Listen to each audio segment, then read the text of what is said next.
अस्सलाम वालेकुम स्टूडेंट्स। आज हम आपका क्वेश्चन नंबर 6 करेंगे। ये है analyse the volcanism and its effect. हमने वॉल्कनिज़म को देखना है, उसको ज़रा देखना है कि वो क्या चीज़ है, किस तरह रूनुमा होती है और उसके हमने असरात देखने हैं, इफ़ेक्ट्स उसके देखने हैं। तो इसका आंसर आप है पेज नंबर 10 पे। पेज नंबर 10 ओपन करें। ये है आपका वॉल्कनिज़म। अब हमने देखना ये है कि वॉल्कनिज़म होता क्या है। ये है कि the eruption of hot semi solid matter magma from the surface of earth earth is known as volcanism। अब होता क्या है कि the eruption of hot semi solid matter, जब ज़मीन के अंदरूनी हिस्से में जो सॉलिड मैटर है यानी जो ठोस शक्ल के अजसाम है वो फट जाते हैं, वो सॉलिड मैटर उसमें सेमी सॉलिड यानी जो ठोस सॉलिड मैटर नहीं होता, थोड़ा सख्त भी होता है और थोड़ा नरम भी होता है। सेमी सॉलिड मैटर जो है जब वो रिप्ट करता है तो उसके नतीजे में क्या होता है कि मैग्मा फ्रॉम द सरफेस, ज़मीन के अंदर से एक लावा बाहर आता है। यानी आप कह सकते हैं कि आग का शोला यकदम जैसे कोई चीज़ फट जाती है तो वो बाहर आती है, इज़ नोन एज वॉल्कनिज़म। अब देखें, आप पिक में देखें, अब ये देखें, ये ज़मीन का हिस्सा फटा है और ये इसको हम कहते हैं लावा। ये लावा बाहर आ गया।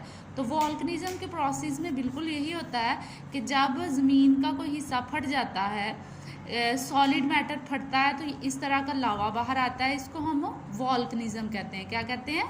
वॉल्कनिज़म कहते हैं।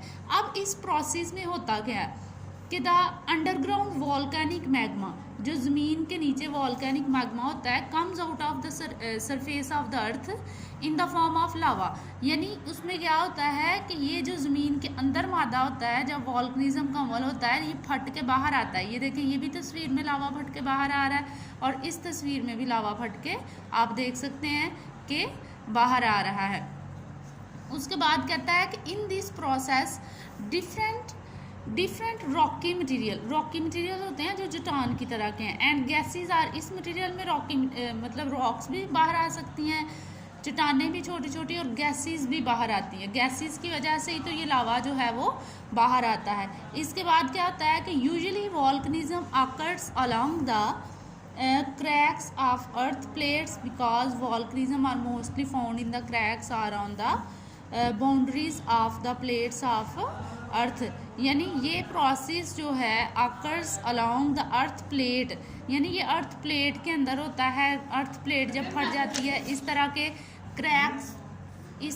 क्रैक्स पड़ जाते हैं, तो इन क्रैक्स के अंदर जो है ये बाउंड्रीज में, ज़मीन की बाउंड्रीज में, ये जहाँ पे भी ज़मीन का क्रैक होगा, यानी बहुत बड़ी दरार, छोटी मोटी दरार की वजह से नहीं आता, तो उनकी वजह से ये होता है। About 70% volcanoes of world are found on the bed of ocean, यानी बेड ऑफ ओशन, समंदर के अंदर जो हैं वॉल्कनिज़म पाए जाते हैं। Such volcanoes remain hidden due to their presence in the sea, यानी ये चूँकि बेड ऑफ ओशन हैं, यानी समंदर के अंदर पाए जाते हैं, तो इसलिए वो ज़मीन समंदर के अंदर छुपे ही होते हैं। अब ये देखें, यहाँ पे भी आपको वॉल्कनाइज नज़र आ रहा है, यहाँ पे भी आ रहा है। ये आपने क्या करना है कि इसको the eruption of hot semi matter, ठीक है, आपने ये इसको भी लर्न करना है, वॉल्कनिज़म को थ्रू आउट लर्न करना है, और उसके इफ़ेक्ट्स देखें आप। इसके इफ़ेक्ट्स क्या होते हैं, या हाफ क्वेश्चन आज कर लेते हैं। आप ऐसा करें, आप वॉल्कनिज़म आज कर लें, उसके इफ़ेक्ट्स कल कर लेंगे। ये यहाँ से लेके यहाँ तक आप वॉल्कनिज़म का एनालाइज है, इसको आप यहाँ तक याद करेंगे, वॉल्कनिज़म यहाँ तक, ठीक है, और इसके इफ़ेक्ट्स हम कल पढ़ लेंगे। ये आज का आपका लेसन है। शुक्रिया।